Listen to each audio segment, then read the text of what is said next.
Growing up with games, you start to notice the difference between something that's just fun and something that feels unforgettable. The kind of game where the gameplay clicks, the world pulls you in, and you look up and realize hours disappeared. So I've put together a list of the ones that hit that level. These are 18 perfect 10 out of 10 games you must play. Let's get right into it. You make every shot count. Few games hit the way The Last of Us does.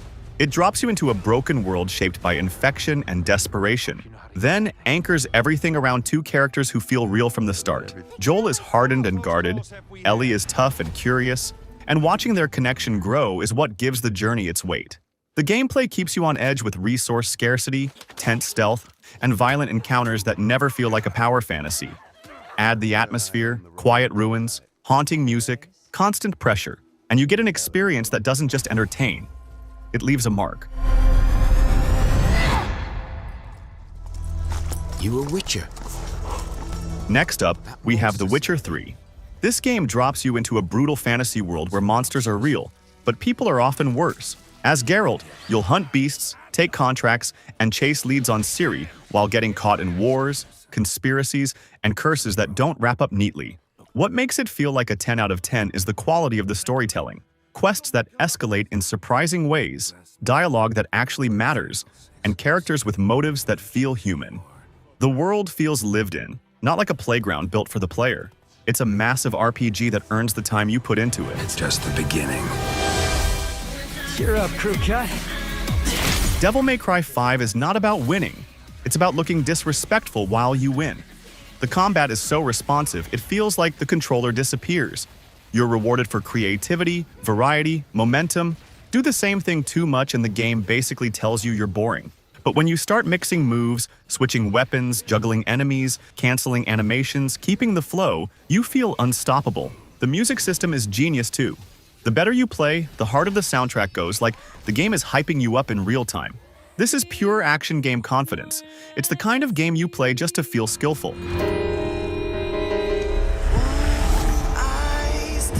Sekiro: Shadows Die Twice is a masterpiece of action design, built around tight mechanics and some of the best boss fights in gaming. Every encounter pushes you to learn patterns, sharpen timing, and stay calm under pressure. The game's posture-focused combat turns defense into offense, keeping fights intense from start to finish. Beyond combat, the world design is packed with vertical routes, hidden paths, and memorable areas that match the game's brutal tone. It's not a game you brute force, you earn your wins and the payoff is huge. If you want a challenge that feels fair and insanely satisfying, Sekiro delivers. Journey proves how powerful a game can be with almost nothing in the way. No dialogue, no complicated systems, just movement, music, and a world that guides your emotions without ever spelling them out. The pacing is perfect, shifting from calm wonder to struggle in a way that feels natural and meaningful. The online element can pair you with another traveler silently, creating a rare kind of connection that feels genuine. The soundtrack and art direction do an insane amount of work, and the experience is unforgettable in a single sitting. It's short, clean, and genuinely memorable. It sees everything. Some games give you a mission. Prey gives you a toolbox and lets you get creative. The station is full of alternate routes, hidden solutions, and systems that interact in fun ways, so your playthrough ends up feeling personal instead of scripted. One moment you're creeping through corridors because any object could be a mimic. The next you're setting up a clever plan to break into an area you shouldn't be able to reach yet. The atmosphere is top tier, and the story is told through the world in a way that makes exploration worth it. It's a game that gets better the more you experiment. There's no room for doubt. Best. They never change. There's a reason people still bring up Assassin's Creed 2 when talking about peak Assassin's Creed. The world is memorable, the movement feels smooth, and the game nailed that assassin feeling without the repetition of the first one. The story is also incredible. Ezio's arc is genuinely compelling, and the mix of revenge, discovery, and conspiracy keeps you moving without feeling like you're grinding objectives. The cities are packed with atmosphere, and the game constantly gives you something new to do. Assassinations, chases, tombs, upgrades, side content that actually feels worth it. If you've only played the newer AC games, this one shows why the series became huge in the first place. I must finish what I started. A lot of RPGs promise choice. Baldur's Gate 3 actually delivers it at a ridiculous scale. Quests have layers, outcomes branch naturally, and the systems are deep enough that experimenting feels rewarding instead of risky. The writing and voice acting carry hard too. Characters are memorable, interactions feel natural, and even small decisions can snowball later. Turn-based combat is a highlight because it's built around creativity, not grinding numbers. Terrain, spacing, and timing matter, and the game rewards smart plays more than raw power. Whether you play it seriously or cause total chaos, it's one of those games where every run becomes a different story.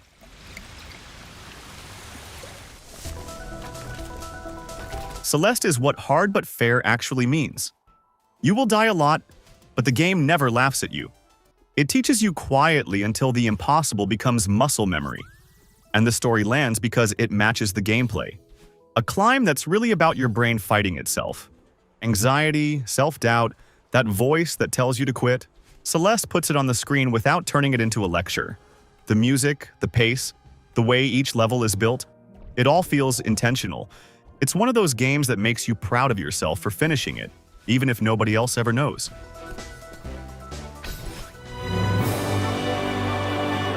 Tears of the Kingdom is the kind of game where your plan immediately falls apart, in the best way. You'll head toward one objective, spot something weird, and suddenly you're deep into a cave, a shrine, or a random problem you created yourself. The real hook is how much freedom the systems give you. Ultra Hand turns puzzles into experiments, so instead of hunting for the correct solution, you're building your own, smart, stupid, or completely cursed.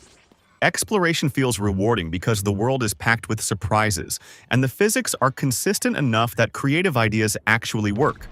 It's one of those games that produces stories you can only get from playing. Hands above your heads. Split Fiction is one of those co-op games that constantly surprises you. Every chapter introduces a new idea, a new mechanic, or a completely different way to play, and somehow it all works together. The gameplay never sits still for long, which keeps things fresh and fun from start to finish. What really makes it stand out, though, is how well it balances creativity with emotion. The story hits harder than you expect, and playing it with someone else makes those moments land even more. It's thoughtful, inventive, and a reminder of how special co-op games can be when they're done right. Biggest pirate treasure of all time. Uncharted 4 delivers a cinematic adventure that never loses momentum. It takes everything the series does best, exploration, platforming, gunfights, and huge set pieces, and makes it feel smoother and more grounded than ever. The visuals and animations are next level, but what really elevates it is the character work. The relationships, the humor, and the sense that this final journey actually means something. From cliffside climbs to chaotic chases, every chapter feels handcrafted and memorable. If you want a game that feels like a high-budget movie you can play, this is a 10 out of 10 experience. You are a samurai. Ghost of Tsushima is one of those games where you stop just to look around. The island is gorgeous, but it's not just pretty. Its style supports the whole experience. Combat is clean and satisfying, especially once you get comfortable switching stances and controlling fights instead of button mashing. Duels feel tense and dramatic. Stealth feels sharp, and the game nails that samurai vibe without needing to over-explain it. The wind guidance system is also a great touch because it keeps your eyes on the world instead of a mini-map. It's a polished, cinematic open-world game that actually feels good to play. Nothing means more to me than this game. You're Arthur Morgan, a loyal gunman in the Van der Linde gang, as the Wild West reaches its breaking point. Between robberies, rival gangs, and law closing in, you'll experience a story built on relationships, trust, betrayal, and the cost of staying loyal when everything is falling apart. Red Dead Redemption 2 is widely praised as one of the greatest games ever made thanks to its unmatched immersion, incredible attention to detail, and storytelling that feels grounded and human. With outstanding performances and a world that feels alive, it delivers a journey that hits hard and sticks with you. Will there be more trouble, sir? I expect so. Super Mario Odyssey nails the most important thing a platformer can nail. It feels amazing to play. The jump physics are tight, the momentum is satisfying, and the game is built around rewarding curiosity. The capture system turns the whole world into a playground. Combat, traversal, and puzzles all get more creative because you're constantly switching forms. It also respects your time. Most challenges are quick, clean, and rewarding, so you're always moving forward. Whether you're casually collecting moons or pushing for 100%, it's one of those games that never stops being fun. Get your ass out of the Simpod, Cooper. Meet at the dropship. Titanfall 2 is what you recommend when someone says that FPS campaigns are all the same. The level design is insanely creative, the pacing is perfect, and the game constantly switches things up without losing its identity. Parkour movement makes you feel fast and in control, and calling in a Titan never stops being satisfying. BT is also a big reason the story lands. He's not just a mech, he's a partner, and the game earns that connection. It's not a huge time commitment, but it leaves a bigger impression than campaigns twice its length.